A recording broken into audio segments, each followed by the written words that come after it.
দাঁড়িয়ে বলছেন না তুই আল্লাহ রাসূল আপনি কি চান যে আমি তাকে হত্যা করব? কাল না, আল্লাহ রাসূল বলেন হ্যাঁ আমি চাই তুমি তাকে হত্যা করো। ফালাম্মা ইস্তাকানতুহু, আমি যখন তাকে ঠিক মতো আঁকড়ে চেপে ধরলাম তখন আমি বললাম দৌড়াবো, ধরো তোমরা।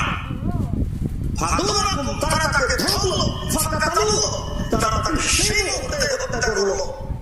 ফাআতান নবী সাল্লাল্লাহু আলাইহি ওয়াসাল্লাম ফাআখবারুহু, মুহাম্মদ সাল্লাল্লাহু আলাইহি ওয়াসাল্লামের কাছে এসে সংবাদ দিল, জি আল্লাহর নবী